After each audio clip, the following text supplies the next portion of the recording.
Bonjour. Les enfants n'appartiennent pas à leurs parents, ils appartiennent à l'État. Cette phrase attribuée à la sénatrice socialiste Laurence Rossignol est l'un des arguments phares des opposés à la théorie du genre. Or, le site Arrêt sur image a retrouvé la vidéo de l'émission où la sénatrice s'exprimait. La première partie de la phrase est bien d'elle. Les enfants n'appartiennent pas à leurs parents. Mais on lui coupe alors la parole, si bien qu'on ne sait pas ce qu'elle voulait ajouter. La seconde partie de la phrase « Ils appartiennent à l'État » vient d'un tweet où, cependant, le tweeteur avait bien distingué ce qui était de Madame Rossignol et ce qui était de lui. Mais de fil en aiguille, le tweet en tweet, l'ensemble a été attribué à Madame Rossignol, lui faisant tenir des propos qu'elle n'avait pas tenus. Qu'est-ce que je retiens pour ma part de ces propos et de cet événement? Les enfants n'appartiennent pas à leurs parents. C'est vrai. Les enfants ne sont pas leurs choses, leurs objets, leurs propriétés. Les parents sont là pour protéger leurs enfants et les préparer à la vie en société. Les parents ont un rôle éducatif. Éduquer vient du latin « educere » qui signifie « conduire hors d'eux », hors du cocon familial. Et n'est-ce pas ce que disait déjà Jésus? L'homme quittera son père et sa mère et il s'attachera à sa femme. Les enfants n'appartiennent pas à leurs parents, ils n'appartiennent pas pour autant à l'État.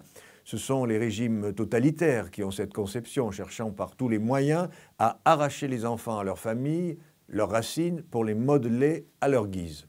Tous, nous, adultes, nous avons la grave obligation d'élever les enfants, en premier lieu les parents, parce qu'ils auront donné la vie. La place des parents est primordiale et peut difficilement être remplacée.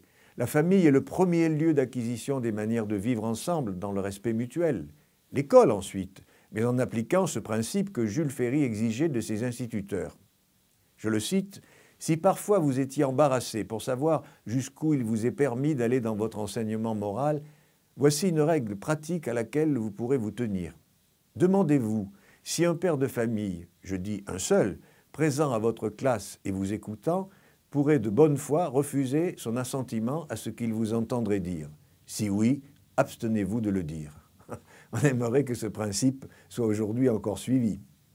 Aux parents, comme à tout adulte, comme à l'État, peuvent être rappelées ces paroles de Khalil Gibran « Vos enfants ne sont pas vos enfants, ils sont les fils et les filles de la vie qui a soif de vivre encore et encore. » Et les paroles que nous prononçons, les paroles qui passent de tweet en tweet et à qui appartiennent-elles? À celui qui les énonce, à celui qui les entend et les colporte tout en les déformant? Les paroles que nous prononçons ne nous appartiennent plus, mais elles ne devraient pas non plus appartenir à ceux qui les instrumentalisent. À chacun la responsabilité d'énoncer et de transmettre des paroles de vie. Les ragots, les mensonges, la désinformation n'ont rien d'éducatif. Vous vous souvenez du titre de ce film? « Attention, les enfants regardent ».